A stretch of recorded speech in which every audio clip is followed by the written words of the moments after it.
Hi అండి, అందరికీ నమస్కారం. ఒక పావు కిలో చామదుంపలు, ఒక కేజీ రొయ్యలతోటి, పచ్చి రొయ్యలతోటి చామదుంపలు, పచ్చి రొయ్యల కర్రీ చేసుకోవడం గురించి తెలుసుకుందాం.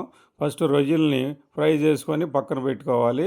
అదే ఆయిల్లో 2 పెద్ద ఉల్లిపాయలు, ఒక టమాటా సన్నగా కట్ చేసుకొని వేసుకొని బాగా మీడియంగా కుక్ చేసుకొని, ఈ విధంగా మీడియంగా కుక్ చేసుకొని అందులోనే పావు టేబుల్ స్పూన్ పసుపు, సరిపడా కళ్ళుప్పు వేసుకున్నాను.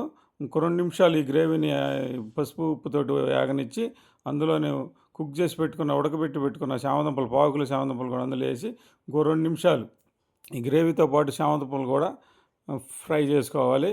ఈ విధంగా ఫ్రై అయిన తర్వాత అందులో నేను 2 స్పూన్లు కారం వేసుకున్నాను. మీరు తినగలిగే విధంగా ఎక్కువ వాళ్ళు అయితే ఎక్కువ, తినగలిగే వాళ్ళు ఎక్కువ, తక్కువ తినగలిగే వాళ్ళు తక్కువ వేసుకోండి మీ ఇష్టానికి.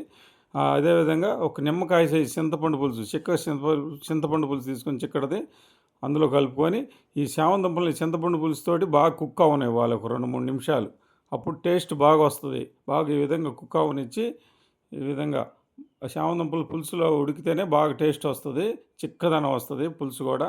ఈ విధంగా ఉడికిన తర్వాత ఇందులోనే ఒక టేబుల్ స్పూన్నర అల్లం చిన్నులపాయ పేస్ట్ వేసి ఒక 2-3 నిమిషాలు ఈ అల్లం చిన్నులపాయ పేస్ట్ వేసిన తర్వాత 2-3 నిమిషాలు బాగా కుక్ అవ్వనిచ్చి ఇందులో పావు టేబుల్ స్పూను జీలకర్ర ధనియాల పౌడరు, అదేవిధంగా ఫ్రై చేసి పెట్టుకున్న ఈ రొయ్యలను కూడా ఇందులో కలుపుకొని ఈ గ్రేవీలో వేసేసి బాగా మిక్స్ చేసి ఒక పావు గంట పావు గంట మూత పెట్టేసి కుక్ చేసుకోవాలి.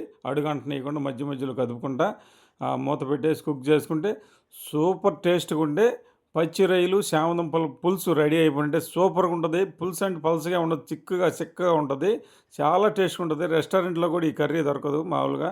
చాలా టేస్ట్గా ఉంటుంది, ట్రై చేయండి. పావు teaspoon garam masala powder వేసుకొని ఒక 2 నిమిషాలు కుక్ అవనిచ్చి కొత్తిమీర, పచ్చిమిరపకాయలతోటి గార్నిష్ చేసుకుంటే పచ్చి రొయ్యలు చామదుంపల పులుసు రెడీ అయిపోయినట్టే ఫ్రెండ్స్.